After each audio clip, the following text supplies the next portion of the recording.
நன்றி.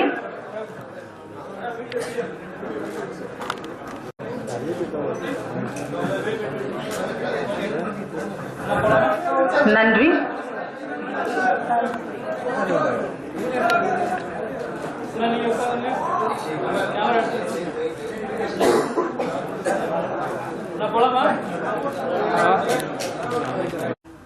நான் கொஞ்சம் உயரமாக இருக்கிறதுனால அந்த மைக்கெல்லாம் செட் பண்ண வேண்டியதாக போச்சு.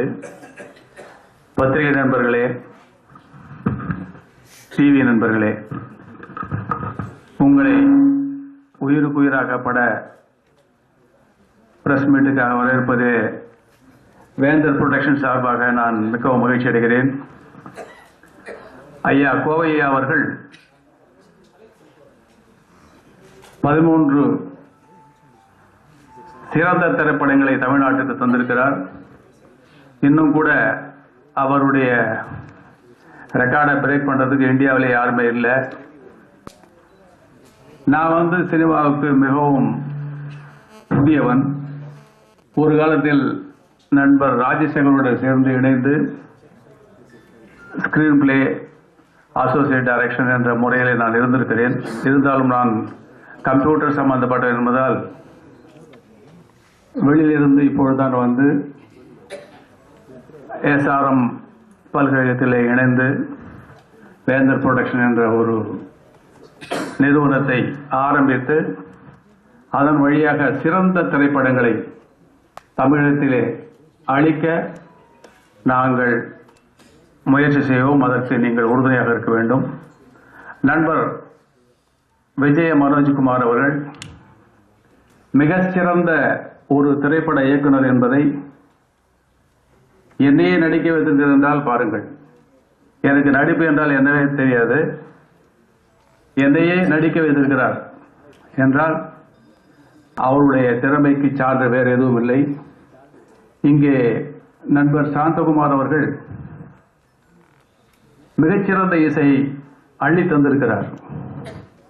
ஒவ்வொரு பாட்டும் நாங்கள் படக்குழுவில் குறைந்தது 65 நாள் படம் எடுத்துக்கிறார் என்றால் 60 நாட்கள் உடனே காலையிலிருந்து மாலை வரை தேங்காய் உடைத்த ஆரம்பத்திலிருந்து முடியும் வரை நான் உடன் இருந்திருக்கிறேன். காரணம், SRM பல்கலைக்கழகம் எதை செய்தாலும் அதை மிக நன்றாக சீரிய முறையில் அதை நடத்தி காட்ட வேண்டும் என்ற ஒரு திறமையாளர்களை கொண்ட ஒரு நிறுவனம். எனவே படம் எடுப்பது எப்படி என்பதை ஒரு நியூ கான்செப்ட் அந்த உலகத்தில் நாங்கள் விரிவுபடுத்தி காட்ட வேண்டும் என்பதற்காகவே நான் உடன் சென்றேன்.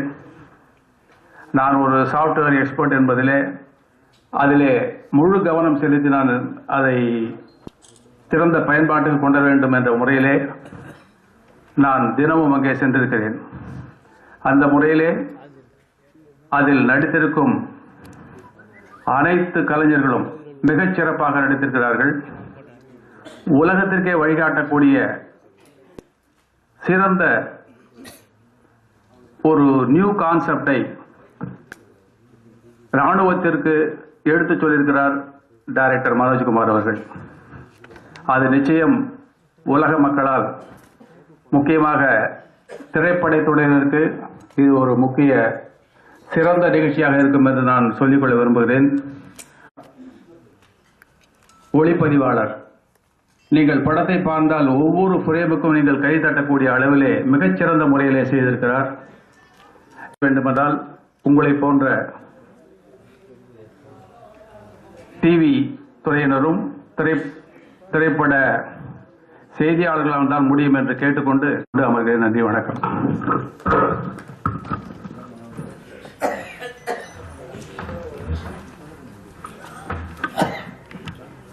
எல்லாருக்கும் வணக்கம். நான் பர்பி படத்தில் அசிஸ்டன்ட் கேமராமேனாக ஒர்க் பண்ணியிருக்கேன். இதுதான் என்னோட ஃபர்ஸ்ட் ஓப்பனிங்கு. அனௌன்ஸ் பண்ணும்போது கொஞ்சம் தெரியாமல் சொல்லிட்டாங்க. எனக்கு இந்த படம் வாய்ப்பு ரவிவர்மன் சார் தான் ரெஃபர் பண்ணாரு. நீங்கள் போய் இந்த படம் பண்ணு, மனோஜ்குமார் சார் படம் பண்ணியிருக்காரு. Okay okay. ஸோ நீங்கள் போய் இந்த படத்தை பண்ணு, ரொம்ப நல்லா கான்செப்ட் சூப்பராக இருக்குது அப்படின்ட்டு ரவிவர்மன் சார் தான் எனக்கு ரெஃபர் பண்ணார். மனோஜ்குமார் சார் போய் பாருங்க அப்படின்ட்டு வந்து பார்த்தா மனோஜ்குமார் சார் மோர் தென் 23 மூவிஸ் பண்ணியிருக்காரு மனோஜ்குமார் சார். ஸோ அவர் படத்தில் நான் ஒர்க் பண்ணுறதுக்கு ரொம்ப பெருமையாக நினைக்கிறேன். இந்த டீமில் வந்து பார்த்தீங்கன்னா கோவை தம்பி சார் நாங்கள் கேட்குற எக்யூப்மெண்ட்டு, லைட்டிங், லொக்கேஷன்ஸு எல்லாமே கொடுத்துருக்காங்க. எங்கள் கூடவே இந்த பண்ண ஷூட்டிங்ஸ் எத்தனை நாள் ஷூட்டிங் பண்ணுமோ அத்தனை நாளும் எங்கள் கூடயே இருந்த ரங்கபாஷ்யம் சார் கூட இருந்து என்னென்ன ப்ராப்ளம் வந்தாங்க எல்லாத்தையும் ஃபேஸ் பண்ணிவிட்டு எல்லாத்தையும் சால்வ் பண்ணி நாங்கள் ஷூட்டிங்க்கு ரொம்ப ஹெல்ப்ஃபுல்லாக இருந்த ரங்கபாஷ்யம் சாருக்கு ரொம்ப தேங்க்ஸ் சொல்லிக்கிறேன். அப்புறம் நம்ம சரண், சஞ்சீவ், பிரீத்தி தாஸ், நந்தனா எல்லாம் நடிச்சிருக்கேன். எல்லோரும் ஒரு டீனேஜ். எனக்கு லைஃப்பில் ஒரு எய்ம், நான் முதல்ல ஒரே ஒரு படம் பண்ணணும், கேமராமேனாக பண்ணணும் அப்படின்ட்டு. ஸோ அது வந்து மனோஜ்குமார் சார் மூலியமாக நடந்ததுக்கு மனோஜ்குமார் சாருக்கு ரொம்ப தேங்க்ஸ் சொல்லியிருக்கிறேன். ஸோ சாங்ஸு நம்ம வந்து சாந்தகுமார் சார் பண்ணியிருக்காரு, ரொம்ப எக்ஸ்ட்ரானரியாக வந்திருக்கு. மியூசிக் ரிலீஸ் அப்போ நீங்கள் பார்ப்பீங்க. அதுமாதிரி லொக்கேஷன்ஸ் எல்லாமே பர்ஃபெக்டாக சூப்பராக இருந்திருக்கு. நம்ம டேரக்ட் சார் வந்து பார்த்தீங்கன்னாக்கா ஒரு 2 சாங் லிரிக்ஸ் எழுதியிருக்காரு, டோன்ட் சே சாரிடா, அப்புறம் கானா சாங். ஸோ 2 லிரிக்ஸும் பார்த்தீங்கன்னா அவர் இன்னும் எவ்வளோ டீனேஜாக இருக்காரு அப்படின்னு உங்களுக்கு தெரியும். ஸோ கண்டிப்பாக எல்லோரும் அந்த படத்தை தேட்டரில் போய் பாருங்கள். வந்திருக்க ப்ரெஸ் பீப்புள் நீங்கள் ஹெல்ப் பண்ணால் தான் இந்த படத்தை நல்லா ஒரு பெரிய லெவலில் எடுத்துகிட்டு போய் கொடுக்க முடியும். ஸோ எனக்கு ரொம்ப தேங்க்ஸ். இந்த படம் வாய்ப்பு கொடுத்த மனோஜ்குமார் சாருக்கும், ரவிவர்மன் சாருக்கும், கோவை தம்பி சார் எல்லாருக்கும் தேங்க்ஸ் சொல்லிக்கிறேன். உங்களுக்கும் தேங்க்ஸ். Thank you very much. வணக்கம். இனிதின் வந்து நான் ஒரு 3 வருஷம் முன்னாடி பண்ண படம். அதுக்கப்புறம் there was a little struggle எல்லாமே இருந்தது. ஒரு பெரிய பிரேக்காக நான் வெயிட் பண்ணிட்டு இருந்தேன். அப்போ மனோஜ்குமார் சார், ஆக்சுவலி ரங்கபாஷ்யம் சாரும் கோவை தம்பி சார் என்னை ஃபோன் பண்ணி ஆஃபீஸ் வர சொன்னாங்க. இந்த மாதிரி ஒரு படம் பண்ண போகிறோம், நீங்கள் வாங்க உங்களை பார்க்கணும் சொல்லி. அதுக்கப்புறம் மனோஜ்குமார் சார் மீட் பண்ண அவர் கதை சொன்னார். அண்ட் ஐ ஃபெல்ட் இந்த ஜென்ரேஷனுக்கு வந்து இந்த மாதிரி ஒரு படம் கண்டிப்பாக வந்து தேவை. ஏன்னா கிளைமேக்ஸில் வந்து ஒரு விஷயம் சொல்லியிருக்காரு. அண்ட் நான் மட்டும் இல்லை, இந்த ஸ்டேட்டில் மட்டும் இல்லை, இந்தியாவில் எல்லா ஸ்டூடெண்ட்ஸ் வந்து கண்டிப்பாக ரிலேட் பண்ணுவாங்க அந்த விஷயத்துக்கு. So I'm very happy that வேந்தர் பிக்சர்ஸ், மதர்லேண்ட் பிக்சர்ஸ் சேர்ந்து ப்ரொடியூஸ் பண்ண படத்தில் நான் வந்து ஒரு முக்கியமான ரோல் ப்ளே பண்ணுறேன். And I have to thank them a lot for giving me this break. And நான் நம்புகிறேன் இந்த படம் வந்து எனக்கு வந்து ஒரு முக்கியமான பிரேக் கொடுக்கும் இந்த இண்டஸ்ட்ரியில். And thanks again. Thanks to all of you to come here. Thank you. வணக்கம். ஆக்சுவலி என்ன பேசணுன்னு தெரியல, ரொம்ப சந்தோஷமா இருக்கு. மனோஜ்குமார் சார் ஃபர்ஸ்ட் இந்த கதை என்கிட்ட தான் சொல்றேன்னு நினைக்கிறேன். ஸோ அது கேட்கும் போது நான் சார் கிட்ட சொல்றேன், கண்டிப்பாக நான் பண்ணுறேன் சார், கண்டிப்பாக நான் இந்த படம் பண்ணியே ஆகணும் அப்படின்னு. ஸோ ரொம்ப சந்தோஷமா இருக்கு. இப்படி ஒரு ஸ்டேஜில் எல்லாருக்கூடையும் இவ்வளோ பெரிய க்ரூ கூட உட்கார முடியுது. Thank you, thanks a lot to all. எல்லாருக்கும் வணக்கம். ப்ரெஸ், மீடியா, சேனல்ஸ், ஃபோட்டோகிராஃபர்ஸ் எல்லாருக்கும் வணக்கம். Thank you so much for being here. I really thank to my producers, my director Manoj Kumar sir. I must say I'm a blessed girl. In a 15 minutes, my producer and the director, they changed the whole concept.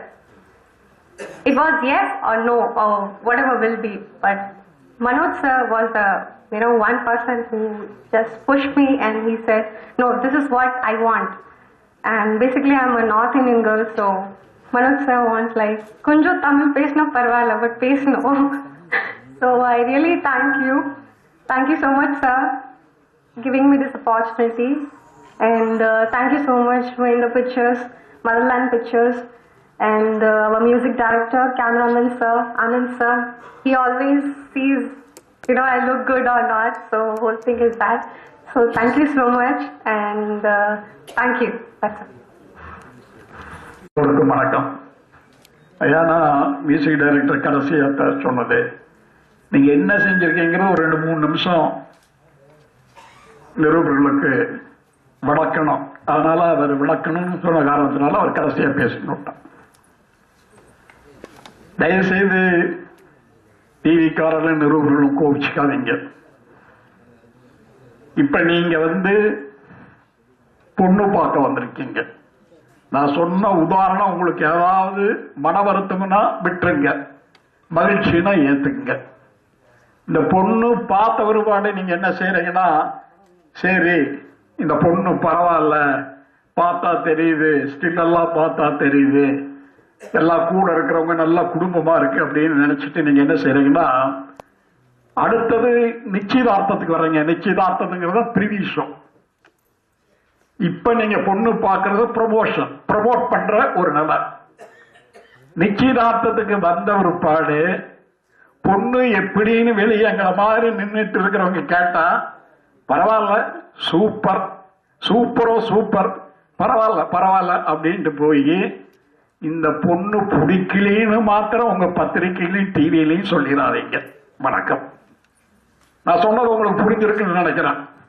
அதாவது promotion என்பது இந்த மாதிரி பத்திரிகை நிருபர்களையும் TV நிருபர்களையும் சந்திப்பது. பிரிவி show என்பது நிச்சயதார்த்தம் மாதிரி. ஆனா நீங்க போய் பத்திரிகையில எழுதுறீங்களே, அந்த நிச்சயதார்த்தம் முடிஞ்சு போய் எழுதியதான் என்ன இந்த பொண்ணு வேண்டாம்னு சொல்லிட்டாங்களே, இந்த பொண்ணு மோசம்னு சொல்லிட்டாங்களே என்று சொல்லக்கூடிய ஒரு நிலை இந்த படத்திற்கு வரக்கூடாது என்பது என்னுடைய தாழ்மையான கருத்து. நிச்சயமா நீங்க அப்படி எழுத முடியாது. சகல அம்சங்களும் பொருந்திய ஐஸ்வர்யம் நிறைந்த உயிருக்கு உயிரான ஒரு பாத்திரமாகத்தான் இந்த படம் இருக்கும் என்பதை கூறி உங்களுடைய ஆதரவு தேவை என்று சொல்லி விடைபெற்றுக் கொள்கிறேன். நன்றி, வணக்கம். எல்லோருக்கும் வணக்கம். எனக்கு இந்த படத்துக்கு முதல்ல இசையமைப்பாளர் வாய்ப்பு கொடுத்த அண்ணன் கோவித்தம் அவர்களுக்கு என் மனமார்ந்த நன்றியை தெரிவிச்சுக்கிறேன். அப்புறம் இந்த படத்தினுடைய இயக்குனர் திரு விஜய மனோகர் அண்ணன் அவர்களுக்கு என் வணக்கம் தெரிவிச்சுக்கிறேன். கம்போசிங் எல்லாம் காலையில 6 மணிக்கு வர சொல்லிடுவார் அண்ணன். 6 மணிக்கு வர வச்சு, ஏன்னா அவர் அந்த மாதிரி ஒர்க் பண்ண பேட்டர்ல ஒர்க் பண்ணவர். இது எனக்கு ரொம்ப உற்சாகமா இருந்துச்சு. எனக்கு காலைல 6 மணிக்கு போய் கம்போசிங் உட்காந்து 7 மணிக்குள்ள பல்லவி சரணம் முடிச்சுட்டு டோட்டலா 9 மணிக்குள்ள ஒரு ஃபுல் சாக முடிச்சிருவாரு. அவ்வளவு பவர்ஃபுல்லா இந்த படத்துல அண்ணன் நல்லா ஃபாஸ்டா ஒர்க் பண்றாரு. அதுக்கப்புறம் இந்த பாடல்கள் சிறப்பா வர்றதுக்கு எனக்கு என்னுடைய எல்லாத்துக்கும் கூட இருந்து எனக்கு எல்லா வேலையுமே இருந்தது அண்ணன் தான், கோவிதை மன்னன் தான். அவங்க தான் இந்த பாட்டு மாதிரி வரணும், என்ன ரொம்ப நாளைக்கு அப்புறம் பண்றோம், சிறப்பா பாடல்கள் வரணும், முதலாண்டுன்னா பாட்டுக்கு ஒரு மெரிட் இருக்கும், அதை கரெக்டா நீங்க பண்ணணும் அப்படின்னு சொல்லி எனக்கு எல்லா வேலையுமே உறுதுணையா இருந்தது அண்ணன் அவர்கள் தான். இந்த பாடல்கள் சிறப்பா வந்துச்சுன்னா அதுக்கு முக்கிய காரணம் அண்ணனும் இயக்குனரும். நான் வந்து இந்த படத்தினுடைய பல்லவி சரணம் மட்டும் பாடிடுறேன்.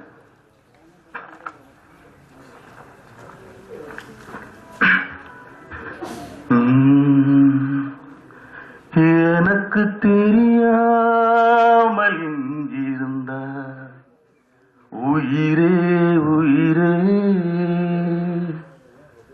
உனக்குள் தெரியாமல் ஒளிந்திருந்தே உயிரே உயிரே,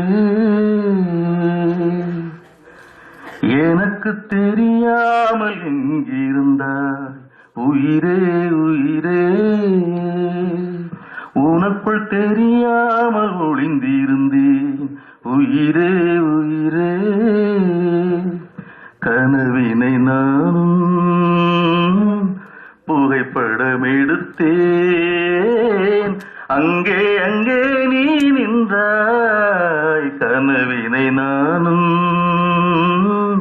புகைப்படம் எடுத்தேன், அங்கே அங்கே நீ நின்றாய், எனக்கு தெரியாமல் இங்கிருந்தாய் உயிரே உயிரே,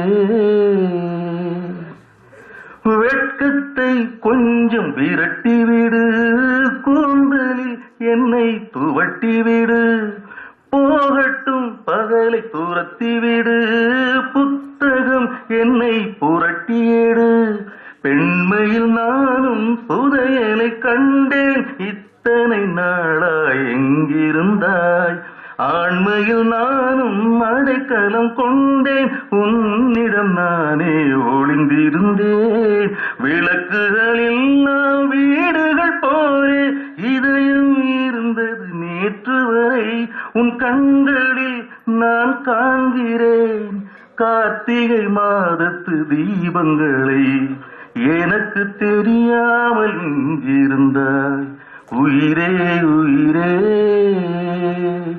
உனக்குள் தெரியா